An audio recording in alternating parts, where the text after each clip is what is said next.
can you kind of talk about pre-assimilation and then kind of blend into assimilation, which is the beef that I feel a lot of people have, is that they don't know that it happens, but it happens over some time and stuff like that. So can you kind of go from pre-assimilation to assimilation, and then we'll use the word here as we kind of move forward here. Yeah, definitely. So pre-assimilation is the idea that before an immigrant comes here, he or she becomes familiar with American culture in some ways, right? Like, so they may, learn some English words, learn a little bit of English, are familiar with American culture through movies, through music, through television shows, maybe by talking with like their American family members, like on the phone or on Skype or Zoom. On Skype, man, that dated me.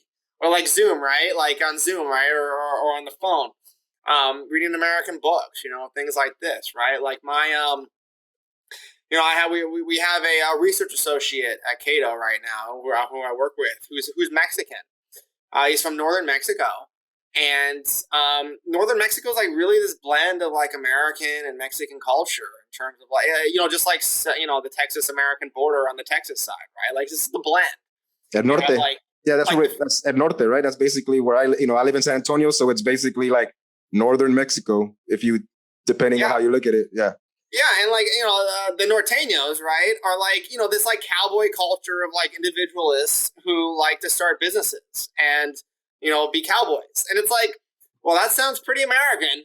And like, they like the same, they like similar music, barbecue is popular on both sides of the border, Tex-Mex. I mean, this food's similar, right? Like, it's just similar. So somebody coming from like Monterrey, Mexico to like San Antonio, right? Like, that's a much smaller move in a lot of ways because of pre-assimilation than like an Irish person moving from like Ireland to New York in like 1850.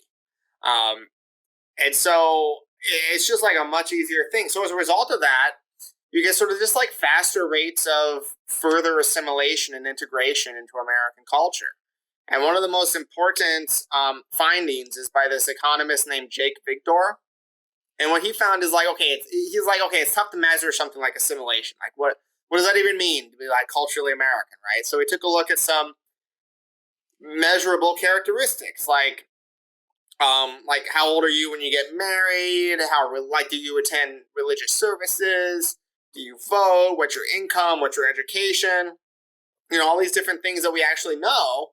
And it turns out that depending on the immigrant group, but it's basically 2 to 3 generations between those people's kids, grandkids, the first generation of the immigrants, the second generation are their American-born kids, the third are their grandkids, right? And basically it's like 2 to 3 generations before they're basically identical to other Americans who have been here for a longer period of time. Now, for some groups, it's a little slower in some ways. For some groups, it's a little faster in other ways. So one of the things we know, like from Southern California, like the descendants of Hispanic immigrants typically hold on to some Spanish for about 3 generations. But by the 3rd or the 4th, it basically fades away. It's basically gone. Other people from other countries, the language basically fades away very rapidly. And it really just depends on the number of other speakers here and how useful the language is in the United States.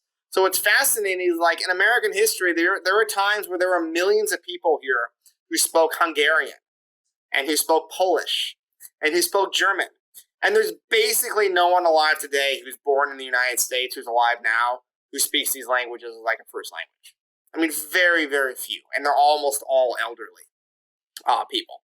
And so it's one of these things where it's just like the natural process. So like my grandparents on my father's side, their first language was Farsi, Persian. And then when they came here, my father learned to speak a little bit, but he speaks it like he's a 4 or 5-year-old, right? Like with a thick Wisconsin accent. It's hilarious. He's like this tall, dark, swarthy guy who's like Oshkosh, Oshkosh, don't you know, eh? And it's just like he fully assimilated, right? And I don't speak any. Like I took German in high school, right? Like I speak more German than I do like Farsi. And that's just like the way that it normally goes in this country.